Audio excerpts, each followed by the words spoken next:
Imagine holding a piece of history in your hand, a piece that tells you about a distant time, a time of kings who ruled Egypt thousands of years before the Great Pyramid was built.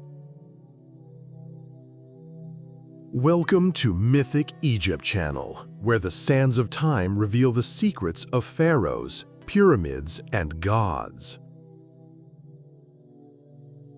This is not imagination. This piece exists. It's part of what we know as the Palermo Stone, a silent witness to the dawn of Egyptian civilization.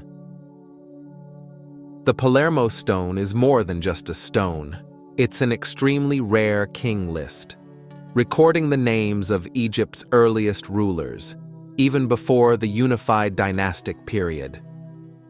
The most important part for us today is the top row of inscriptions. It records a list of kings of Upper Egypt in the pre-dynastic period, a time when the South was an independent entity.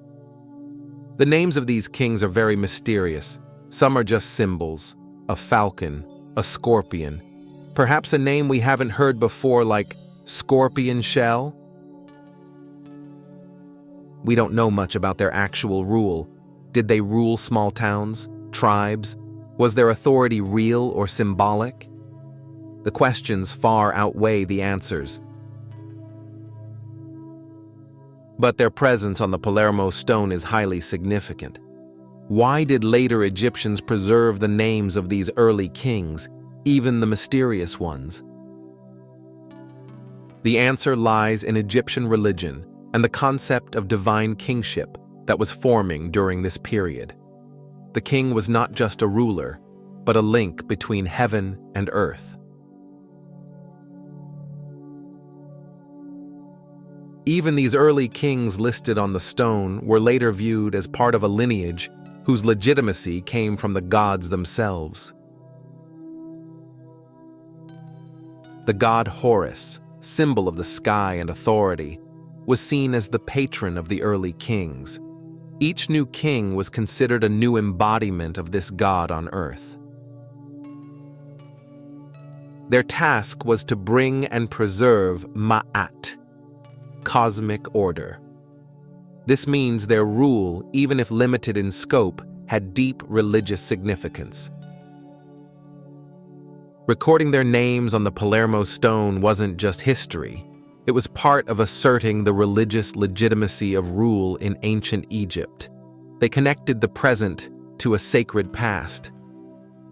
Every name on this stone, every symbol, represents a step in Egypt's journey towards unification and the establishment of the greatest civilization in the ancient world on a divine foundation.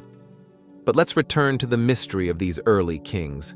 Names like Scorpion Shell tell us how much we still don't know about this critical period.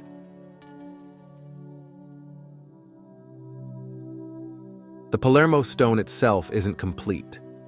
It's part of a larger tablet, broken over time, just like our knowledge of these partially forgotten kings.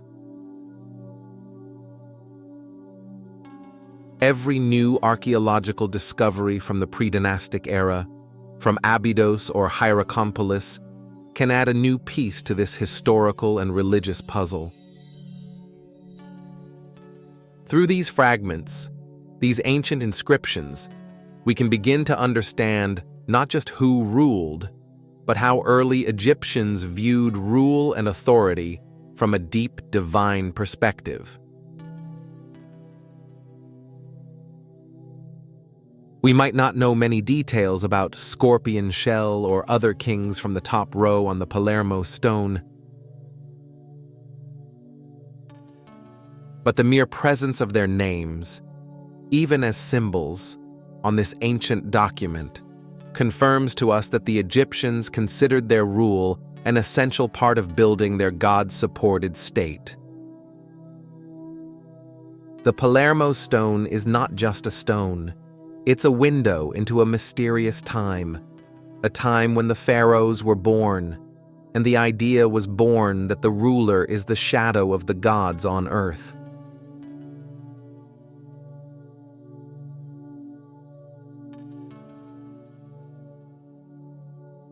Our understanding of these early kings and the Palermo stone helps us appreciate how Egyptian civilization evolved, and how religion was an integral part of every aspect of life and rule from the very beginning.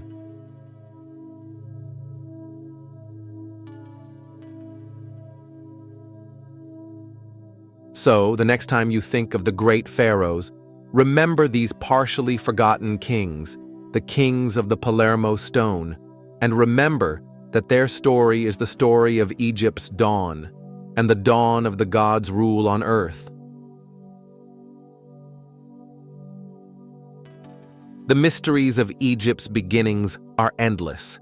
If you're passionate about the secrets of the pharaohs and their beliefs, hit subscribe and join Mythic Egypt now. And don't forget to hit the bell for notifications.